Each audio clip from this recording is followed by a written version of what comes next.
नमस्कार, बहुत स्वागत है आपका। आप देख रहे हैं किस्मत कनेक्शन और मैं हूं आपके साथ शैलेंद्र पांडे।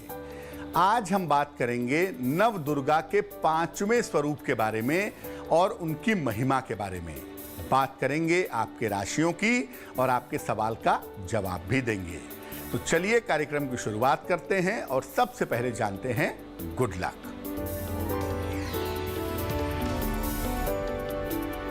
नवरात्रि में किसी भी दिन गरीबों में हलवा, पूरी और चना बांटिए। ऐसा करने से आपकी संतान संबंधी जो समस्याएं हैं, संतान संबंधी जो बाधाएं हैं, वो बाधाएं दूर हो जाएंगी। सबसे पहले जानते हैं कि नव दुर्गा का 5वां स्वरूप कौन सा है और इनकी महिमा क्या है। देखिए, नव दुर्गा का 5वां स्वरूप स्कंद माता का है। स्कंद कहते हैं कार्तिकेय को। कार्तिकेय की माता होने की वजह से इनको स्कंद माता कहा जाता है। ये माता 4 भुजाधारी हैं और कमल के पुष्प पर बैठती हैं, इसलिए इनको पद्मासना देवी भी कहा जाता है। इनकी गोद में कार्तिकेय भी बैठे हुए हैं, अतः इनकी पूजा से कार्तिकेय की पूजा स्वयं हो जाती है। तंत्र साधना में माता का संबंध है विशुद्ध चक्र से और ज्योतिष में इनका संबंध है बृहस्पति से। बृहस्पति का जो हिस्सा संतान से संबंध रखता है, वो हिस्सा स्कंद माता से जुड़ा हुआ है। इस बार स्कंद माता की उपासना यानी नवदुर्गा के 5वें स्वरूप की उपासना 21 अक्टूबर को की जाएगी। मेष, वृष और मिथुन राशि वालों का वक्त कैसा है, आइए जानते हैं।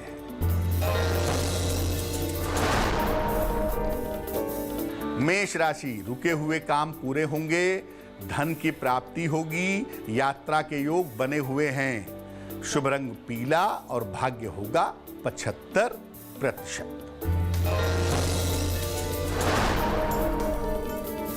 वृष राशि, स्वास्थ्य का ध्यान रखें, व्यर्थ क्रोध और तनाव से बचाव करें, हल्की सुगंध का प्रयोग करें। शुभ रंग नीला और भाग्य होगा 60%।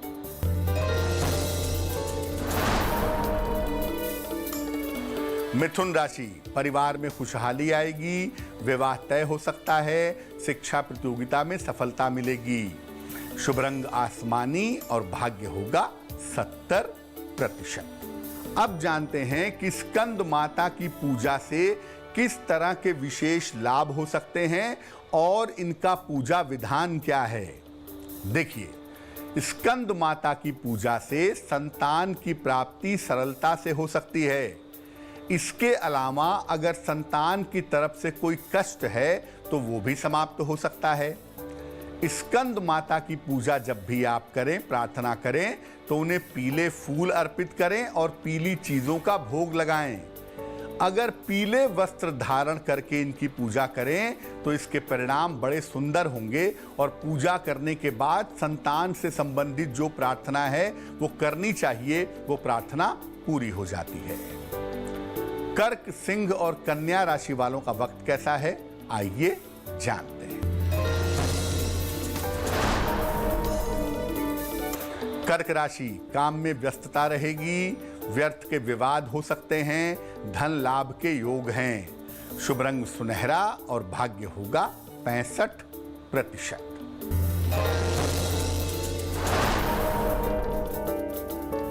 सिंह राशि, स्वास्थ्य में सुधार होगा, नौकरी में पदोन्नति होगी, छोटी यात्रा के योग हैं। शुभ रंग नारंगी और भाग्य होगा 75%।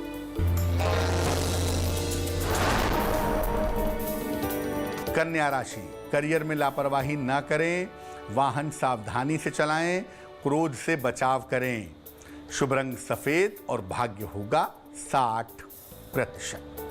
चर्चा को आगे बढ़ाएंगे, लेकिन इसके पहले आपके प्रश्न का उत्तर देते हैं। के सक्सेना ने हमें बरेली से सवाल लिखा है, अपने पुत्र शैशव के बारे में जानना चाहते हैं। शैशव की डेट ऑफ बर्थ है 17-18 अगस्त 1984, रात में 1:30 1:30 AM, जन्म स्थान है मुरादाबाद। लिख रहे हैं कि पुत्र की नौकरी छूट गई है, अच्छी नौकरी कब मिलेगी, दूसरा सवाल पूछ रहे हैं कि पुत्र का विवाह कब होगा और भविष्य कैसा रहेगा।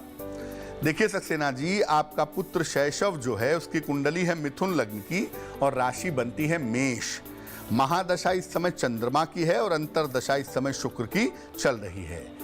आपके पुत्र को नौकरी मिलने की संभावना दिसंबर, जनवरी, फरवरी के समय में है और इस नौकरी के लिए उनको स्थान परिवर्तन भी करना पड़ेगा। दूसरी बात यह है कि इनका जो बहुत अच्छा समय है वो समय अगले साल के मई के महीने से शुरू होगा और वहां से ये करियर में काफी सफलता पा सकेंगे। तीसरी बात यह है कि विवाह इनका 2021 के अंत में या 2022 के आरंभ में होगा, स्वयं की इच्छा से किसी जानी पहचानी लड़की के साथ। अभी आप अपने बेटे को कहें कि वो नित्य प्रातः सूर्य को जल चढ़ाएं और सुबह शाम एक एक बार हनुमान चालीसा का पाठ करें तो उनके लिए बहुत अच्छा होगा। अब ये जानते हैं कि माँ जो विशुद्ध चक्र को मजबूत करती हैं, पहले जानते हैं कि विशुद्ध चक्र के कमजोर होने के परिणाम क्या होते हैं। विशुद्ध चक्र मतलब कंठ के ठीक पीछे रीढ़ की हड्डी पे विशुद्ध चक्र होता है। देखिए, विशुद्ध चक्र कंठ के ठीक पीछे स्थित होता है। इसके कमजोर होने से वाणी की शक्ति कमजोर हो जाती है। इसके कारण हकलाहट और गूंग की समस्या भी होती है। इससे कान, नाक और गले की समस्या भी हो सकती है। इसके कमजोर होने से व्यक्ति सिद्धियां और शक्तियां नहीं पा सकता। तुला, वृश्चिक और धनु राशि वालों का वक्त कैसा है, आइए जानते हैं। तुला राशि, छोटी यात्रा के योग हैं। खान पान का ध्यान रखें, धन के खर्चे बढ़े रहेंगे। शुभ रंग धानी और भाग्य होगा 70%।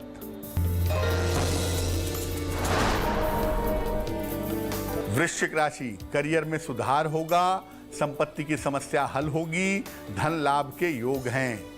शुभ रंग क्रीम और भाग्य होगा 80%।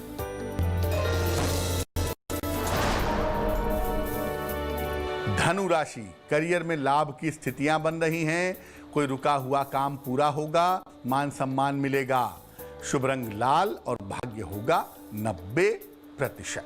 अब जानते हैं कि नवरात्रि के 5वें दिन कौन से उपाय करें ताकि विशुद्ध चक्र हमारा मजबूत हो जाए।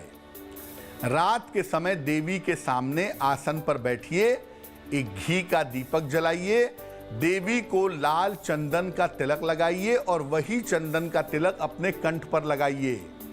इसके बाद विशुद्ध चक्र पर ज्योति का या बिंदु का ध्यान करिए और इसके बाद माता के मंत्र का 108 बार जप करिए।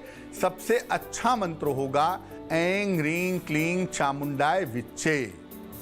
इसके बाद नियमित रूप से अपने कंठ पर इस दिन के बाद से रोज तिलक लगाना शुरू कर दें। आपका विशुद्ध चक्र मजबूत होना शुरू हो जाएगा।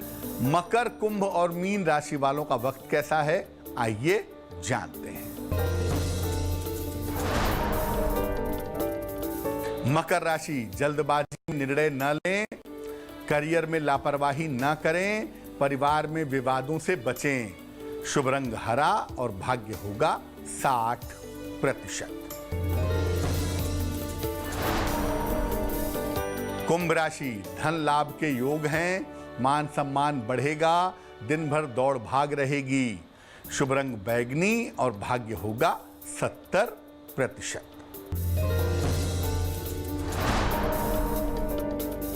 मीन राशि, करियर में बदलाव के योग हैं, संपत्ति का लाभ होगा, यात्रा में सावधानी रखें। शुभ रंग समुद्री हरा और भाग्य होगा 80%। तो आज हमने बात की नव दुर्गा के 5वें स्वरूप यानी स्कंद माता के बारे में। अब जान लेते हैं क्या है आज की सलाह। अगर आप पैसा बहुत कमाते हैं, कोशिश करते हैं लेकिन पैसा बच नहीं पाता, तो क्या करेंगे? नवरात्रि में किसी भी दिन माता को 2 गांठ हल्दी की अर्पित करें। इसके बाद एक दिन वहां पे रहने दें। अगले दिन उठा करके इन गांठों को अपने धन रखने के स्थान पे रख दें। आप पैसे की बचत आसानी से कर पाएंगे। तो आज के लिए किस्मत कनेक्शन में बस इतना ही। फिर होंगे हाजिर किसी नए विषय के साथ, आपकी समस्याओं के समाधान के साथ। तब तक के लिए मुझे दीजिए इजाजत और आगे जरूर देखिए रिश्तों की कहानी संजय सिन्हा के साथ। नमस्कार।